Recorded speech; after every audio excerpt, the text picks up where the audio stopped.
जय रविदास. आज आम्ही आडगाव नाका येथे आलेलो आहोत आणि माझ्यासोबत आमचे सहकारी वर्ग माननीय चंद्रकांतजी ठाकरे साहेब, अमोलजी गांगुर्डे साहेब आणि रामेश्वरजी सूर्यवंशी साहेब हे देखील येथे आलेले आहेत. आणि आम्ही आलेलो आहोत आडगाव नाका येथे माननीय उद्धवजी विटोरे साहेब यांच्या निवासस्थानी. आणि महत्वाची गोष्ट म्हणजे येण्याचं प्रयोजन असं होतं की आपली गुरु रविदास जयंती 2026च्या निमित्ताने आपल्या भेटण्याचं पण प्रयोजन होतं. आणि तसेच माननीय उद्धवजी विटोरे साहेब यांनी आताच एक गाडी घेतली, त्याबद्दल त्यांचे हार्दिक अभिनंदन देखील करायचे होते आम्हाला. आणि अजून एक गोष्ट अशी सांगायची होती की आम्ही येथे सहकारी वर्ग म्हणून सर्व पूर्ण नाशिकमध्ये फिरतोय. त्याच्यामध्ये आम्ही समाजाला एक प्रकारचं जोडण्याचं काम करतोय. चर्मकार समाज असेल किंवा इतर समाज असेल, गुरु रविदासांसाठी, कारण की फक्त चर्मकार समाज हाच फक्त रविदास महाराजांच्या जयंतीला यावं आमची अशी मुळीच इच्छा नाहीये. आम्हाला वाटतं की ते एक महापुरुषामध्ये मोडतात. त्यांचं कार्य हे खूप महान होतं आणि त्यामुळे त्यांच्या कार्याला अनुसरून जे काही त्यांना मानणारा वर्ग असेल, मग तो कुठल्याही जातीचा असो, त्यांनी सुद्धा या जयंतीमध्ये यायचं आहे. आणि तसंच इथे आज आम्ही फिरत असताना आम्ही अनेकांच्या घरी गेलो. नोकरदार वर्ग असतील, मोठे मोठे व्यावसायिक असतील, करोडपती असतील, त्यांच्या घरी देखील गेलो. आणि सांगावंसं वाटतंय की आज आम्ही इथे विटोरे साहेबांची इथे आलेलो आहोत. आणि माननीय चंद्रकांतजी ठाकरे साहेब, मला यांनाच काही गोष्टी असं मोठे बंधू म्हणून विचारावंसं वाटतं की ठाकरे साहेब, आज आपण पूर्ण नाशिकमध्ये फिरतोय आणि अनेक ठिकाणी माझं एक अनुभव आला की इतका मोठा नोकरदार वर्ग आहे, व्यावसायिक वर्ग आहे, यांनी यांनी करोडो रुपये कमवून ठेवलेले आहे. मग एक समाजाच्या नावाखाली त्यांचं काही देणं घेणं लागत नाही का? कारण की माननीय उद्धवजी विटोरे साहेब एक ड्रायव्हर लाईन मध्ये असून, एक आपल्यासारखी मिडल क्लास असून, ते जर आपल्यासाठी भरघोस स्वतःने जर मदत देऊ शकतात, तर या लोकांकडून देखील मला अशी अपेक्षा आहे की या लोकांनी काय करावं, की या लोकांचं आपण काय करावं, किंवा त्या लोकांनी चर्मकार समाजासाठी काय करावं. काही योगदान असेल, काही मदत असेल, किंवा काही आर्थिक मदत असेल, किंवा काही मार्गदर्शन असेल, याबद्दल आपल्याला काय सांगावंसं वाटतं? प्रथमतः सगळ्यांचं मी या ठिकाणी स्वागत करतो. आज आम्ही माननीय उद्धवजी विठोरे साहेब हे मूळचे औरंगाबाद जिल्ह्यातील आहेत आणि व्यवसायानिमित्त ते नाशिकमध्ये स्थायिक झालेले आहेत. त्यांचा मोठी गाडी त्यांच्याकडं एक 6 चक्का गाडी आहे. नुकतीच घेतली त्यांनी थोड्या दिवसापूर्वी. पण तत्पूर्वी त्या अगोदर माननीय उद्धवजी विठोरे साहेब हे एक ड्रायव्हर म्हणून होते. आणि ह्या मान्यवरांनी 2025 ची जी गुरु रविदास जयंती आहे, या 2025च्या जयंती मिरवणुकीसाठी त्यांनी भरघोस अशी मदत दिली. ही मदत चांगल्या चांगल्या कर्मचारी अधिकारी वर्गाला लाजवेल, त्यांची शर्मेने मान खाली जाईल अशी मदत माननीय उद्धवजी विठोरे साहेबांनी दिली. जवळपास 3,000 रुपयाची मदत ही त्यांच्या मानाने खूप मोठी आहे. एक कामगार वर्ग जर इतका मोठ्या प्रमाणात इतकी मोठी रक्कम देऊ शकतो, आणि आम्ही फिरत असताना 2025ला आम्ही खूप अनुभव घेतला की class 1 officer, super class 1 officer हे 2,021 रुपयांपर्यंतच अडून राहिले. ही मोठी शर्मेची बाब आहे. आणि कुठेतरी त्यांना सांगावंसं वाटतं की ज्या फुले शाहू आंबेडकर आणि गुरु रविदास महाराजांच्या अथक मेहनतीतून, त्यांच्या संघर्षातून जो काही त्यांनी आपल्याला मिळवून दिलेले, जे काही आपल्याला त्यांनी मिळवून दिलेलं आहे, बाबासाहेबांनी तर विचारच करण्यापलीकडचं आहे की त्यांनी इतकं काही दिलेलं आहे, आपण विचारच करू शकत नाही. अहो, कालपर्यंत आपण एक 70-75 वर्षापूर्वीची गोष्ट आहे, जास्त नव्हे. माणसाला मुळीच किंमत नव्हती. दलित, आदिवासी आणि ओबीसी मधल्या बऱ्याचशा जाती ज्या आहेत आणि खालचे जो वर्ग आहे आपला दलित, त्यात मातंग येतो, चर्मकार येतो, महार येतो, व बरेचसे जे आपल्या खालच्या जातीतले जे बंधू येतात. तर जवळपास या देशात 6,742 जाती आहेत. यात प्रामुख्याने काही जाती जर सोडल्या, वरिष्ठ, उच्च, सवर्ण, तर खालच्या जातींना अतिशय अमानवीय जीवन जगावं लागायचं. आणि त्यात आपल्या दलितांची स्थिती तर खूपच भयानक होती. ती विचार करण्यापलीकडे होती. माणसाला माणसात आणणं आणि त्याला सुटापुटात आणणं, सुटापुटातच नव्हे तर त्या सुटापुटात आणून चांगल्या चांगल्यांना सलाम करायला लावणं आपल्या माणसाला, ही जी व्यवस्था बाबासाहेबांनी निर्माण करून दिली संविधानाच्या माध्यमातून, आणि संविधानाच्या माध्यमातून, आरक्षणाच्या माध्यमातून राजर्षी शाहू महाराजांनी जे कोल्हापूर संस्थानात आरक्षण दिलं, त्याच धर्तीवर डॉक्टर बाबासाहेब आंबेडकरांनी संविधानात आरक्षण लागू केलं. आणि या आरक्षणाचा फायदा आपल्या समाजातील बऱ्याच लोकांनी घेतला आणि आजही घेत आहेत आणि निरंतर घेत राहो. संविधान अबाधित राहो, संविधान हजारो वर्ष अशाच पद्धतीने टिकून राहो आणि स्वातंत्र्य, समता, बंधुत्व, न्याय व त्याचबरोबर आर्थिक समानता, सामाजिक समानता हे निर्माण व्हावी. तर बाबासाहेब आंबेडकरांनी जो अथक संघर्ष केला, फुले शाहू आंबेडकरांनी, गुरु रविदासांनी, त्या संघर्षाच्या जोरावरच आज आपले लोक मोठमोठे अधिकारी झाले, सुपर क्लास 1 अधिकारी झाले. आणि मग असे लोक जर गुरु रविदास महाराजांचा ज्या वेळेस सन्मान येतो, गुरु रविदास महाराजांची जयंती येते, त्यांचा जन्मदिवस येतो, आणि त्या दिवशी त्या जन्मदिवस उत्सव साजरा करायला हे लोक अशा पद्धतीने जर आर्थिक मदत करत असतील तर ही मोठी शर्मेची बाब आहे. आपल्या समाजात बरेचसे उद्योजक आहेत, काही लोक नक्कीच आहेत, काही लोक भरघोस अशी मदत करतात, जे सुपर क्लासून अधिकारी झालेले आहेत, कोणी शिक्षक आहेत, कोणी वकील आहेत, कोणी डॉक्टर आहेत. हे लोक, काही लोक खूप चांगले आहेत, काही लोक खूप चांगल्या प्रकारे मदत करतात. परंतु जे मदत करत नाही ना, त्यांना एक सांगावंसं आहे की आपल्याला कुठल्याही प्रकारची इज्जत नव्हती, आपल्याकडं कुठल्याही प्रकारचं साधन सामग्री नव्हतं, चांगलं घर नव्हतं राहायला, चांगले कपडे नव्हते, खिशात पैसा नव्हता. आणि अशा परिस्थितीतून डॉक्टर बाबासाहेब आंबेडकरांनी, या महामानवांनी आपल्याला बाहेर काढलं. आणि आज आपण आयुष्य आरामाचे जो जीवन, जे चैनीचं जीवन आज आपण जगत आहोत, ही देण त्यांची आहे. म्हणून यांच्या विचारांचा प्रसार आणि प्रसार व्हावा, यांच्या विचारांचा प्रचार आणि प्रसार मोठ्या प्रमाणात झाला पाहिजे. त्यासाठी कुठेतरी गुरु रविदास महाराजांची, फुलेंची, शाहूंची, आंबेडकरांची व अनेक असे जे आपले महामानव आहेत, या महामानवांची आपण त्यांचा विचारांचा जागर केला पाहिजे. जयंतीच्या माध्यमातून असो, सामाजिक प्रबोधनाच्या माध्यमातून असो, हा झाला पाहिजे. आणि जेव्हा असे गुरु रविदास महाराजांचे जयंतीचे कार्यक्रम येतात, मिरवणुकीचे कार्यक्रम येतात, मागच्या वर्षी जी मिरवणूक झाली त्या मागे जर आपण गेलो 2024 ते त्याच्या पाठीमागे जर गेलो तर आजपर्यंत जो पारंपरिक मार्ग आहे नाशिकचा, छोट्या मोठ्या मिरवणुका नक्कीच निघाल्या, पण अशी भव्य दिव्य अशी मिरवणूक कधीच निघालेली नव्हती. मागच्या वेळेस मदत केली, तर अशा मदत इतरांनी देखील द्यावी, इतरांना देखील ह्या कार्यक्रमात सहभागी व्हावं. नुसतं मदतच नकोय, तर त्यांनी देखील सहभागी झालं पाहिजे. त्यांनी देखील या कार्यक्रमात आपल्या चिल्ल्या पाल्यांसह, आपल्या बायकोसह, आपल्या आई वडिलांसह आपण त्या जयंतीमध्ये सहभागी झालो पाहिजे.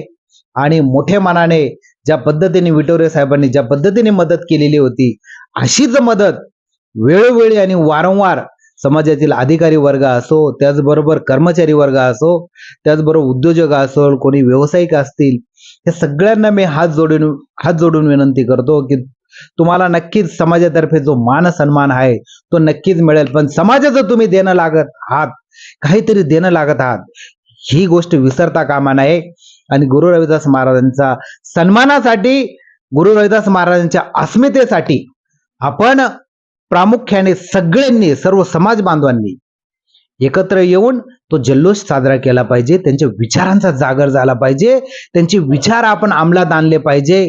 आणि रविराजांनी सांगितलं की का इतकी निरागसता आलेली आहे आपल्या समाजात. खरोखर प्रश्न तुम्ही योग्य विचारलेला आहे. आपला समाज हा पूर्वीपासूनच कर्मकांडात अडकलेला आहे. काय असतं ना की अज्ञान होतं, शिक्षण नव्हतं. म्हणून महात्मा फुले म्हणतात, विद्येविना मती गेली, मतीविना गती गेली, गतीविना नीती गेली, नीतीविना वित्त गेली, वित्तविना शूद्र खचले, इतके अनर्थ एका अविद्येने केले. म्हणजे विद्या नसली तर आपली मती निघून जातील. मती जर नसलीच, आपल्याकडे आपल्या जवळ जर आपल्या डोक्यात बुद्धी नसली तर आपण मग कर्मकांड करणार, देवधर्म करणार, बऱ्याचशा गोष्टी आपण त्या मानणार आणि काळांतराने मग पुढे जाऊन आपली पिढी देखील त्याच्यात गुरफटून राहणार, शिक्षणापासून वंचित राहणार. आणि जेव्हा शिक्षणापासून वंचित राहतात तेव्हा खऱ्या अर्थाने आपली अधोगती होती, आपला समाज हा रसातळाला जातो. म्हणून तुम्ही जो विचारलेला प्रश्न आहे, या प्रश्नाचं उत्तर हेच आहे की आपला समाज हा कर्मकांडामागे लागला. डॉक्टर बाबासाहेब आंबेडकर हे जगातील विद्वान होते, एक नंबरचे विद्वान म्हटले तरी चालेल. बाबासाहेबांनी का हे देवधर्म का नाकारले, बाबासाहेबांनी का ह्या गोष्टी नाकारल्या आणि बुद्ध धम्म घेतला, बुद्धांना का शरण गेले? बुद्ध हा विज्ञानावर आधारित धर्म आहे. तो धर्म नसून धम्म आहे. धम्म म्हणजे जीवन जगण्याचा मार्ग आहे. आणि हा जीवन जगण्याचा मार्ग डॉक्टर बाबासाहेबांनी का अवलंबला असेल, का स्वीकारला असेल, की त्यामागे एकच कारण होतं की विज्ञान. आज आपण ज्या घरातही ज्या उपभोगाच्या वस्तू आपण उपभोगत आहोत, जसं आपण टीव्ही आहेत, हे मोबाईल आहेत, हे लाईट आहे, ही जी लाईट आपण लावलेली आहे, फॅन आहे, हे काही ज्या विज्ञानाने ज्या वस्तू बनवलेल्या आहे, आरसा आहे, हे जे आपण कॉस्मेटिक वगैरे जे आपल्या चेहऱ्यांना लावतो, आपण सकाळी सकाळी दात घासतो, ब्रश वगैरे किती क्लीन होतं, किती हे कोणी निर्माण केलेलं? हे सर्व तर विज्ञानाने निर्माण केलेलं आहे ना, आहे की नाही आहे? विज्ञानाने निर्माण केलेलं आहे. म्हणून बाबासाहेबांनी विज्ञानाला अगोदर महत्व दिलं आणि कर्मकांडाला बाजूला सारलं. बाबासाहेबांनी इतके विद्वान आपण मुळीच नाही. आपण विचारही करायचा नाही, फक्त बाबासाहेबांना मानायचं, बाबासाहेबांचे विचार आपण फॉलो करायचे, गुरु रविदास महाराजांचे विचार आपण अवलंबायचे, आपल्या जीवनात उतरवायचे. खऱ्या अर्थाने आपली प्रगती झाल्याशिवाय राहणार नाही. आणि आज जी प्रगती आपली झालेली आहे ती फक्त विज्ञानाच्या आधारावर झालेली आहे. डॉक्टर बाबासाहेब आंबेडकरांनी जो विज्ञानवादी जो संविधान लिहून दिलेला आहे, विज्ञानवादी स्वातंत्र्य, समता, बंधुत्व आणि न्याय, ही जी शिकवण दिलेली आहे ही सगळं विज्ञानावर आधारित आहे. माणसाला माणसासारखं जगावं, त्यांनी जगलं पाहिजे, त्याला मुबलक गोष्टी भेटल्या पाहिजे, त्याला सगळ्या काही गोष्टी आहेत उपभोगण्याच्या, त्याच्या जीवनासाठी लागणाऱ्या, त्या सगळ्या गोष्टी त्याला मिळायला पाहिजे. हा बाबासाहेबांचा संघर्ष होता आणि तो संघर्ष बाबासाहेबांनी मिळवून दिला. म्हणून बाबासाहेबांनी जेव्हा दिल्ली स्थित 1952ला गुरु रविदास महाराजांची जयंती साजरी केली आणि तेव्हा द अनटचेबल नावाचा ग्रंथ डॉक्टर बाबासाहेब आंबेडकरांनी रविदास महाराजांच्या चरणी अर्पण केला आणि तिथे बाबासाहेबांनी गुरु रविदास महाराजांना गुरु मानलेला आहे. म्हणजेच का इतक्या विद्वानाने का गुरु रविदास महाराजांना गुरु मानलेलं आहे, की कारण एकच आहे की गुरु रविदास महाराजांची जी विचारधारा होती, गुरु रविदास महाराजांचे विचार होते, ते समस्त विज्ञानवादी होते. ते बाबासाहेबांना आवडले. बाबासाहेबांनी गुरु रविदास महाराजांचा सखोल असा अभ्यास केला आणि त्या अंती शेवटी बाबासाहेबांनी निर्णय घेतला की हे माझे आध्यात्मिक गुरु आहेत आणि हा क्रांतिकारी संत हा जगाला दिसला पाहिजे. हा क्रांतिकारी संत आपल्या तळागाळातील समाजाला त्या संतांची ओळख झाली पाहिजे, या गुरूंची ओळख झाली, हा विज्ञानवादी संत गुरु रविदास महाराज यांची ओळख झाली पाहिजे खऱ्या अर्थाने. म्हणूनच बाबासाहेबांनी गुरु मानलं. म्हणून आपण जास्त विचार करायचा नाही, कर्मकांड हे थोडंसं बाजूला ठेवून द्यायचं. धर्म, कर्म, कांड, देव, व्रत, वाकले ह्या खाजगी बाबी आहेत, याला बाहेर आणू नये. हे खाजगी बाबी आपल्या चार घराच्या भिंतीच्या आतच आपण मानल्या पाहिजे. मीही मानत असेल तर मी चार भिंतीच्या आतच मानल्या पाहिजे, तुम्ही मानत असेल तर तुम्ही चार भिंतीच्या आत मानलं. बाहेर बाकी आपण विज्ञानावर जे जे काही घडतं, आपली जी प्रगती आपण सांगण्याचा नक्कीच प्रयत्न आपण करूया. आणि आज मान्य ठाकरे साहेबांना अजून एक माझा प्रश्न होता. सदर प्रश्न असा होता, ठाकरे साहेब, मागील जी आपण जयंती केली 2025 ची गुरु रविदास जयंती, या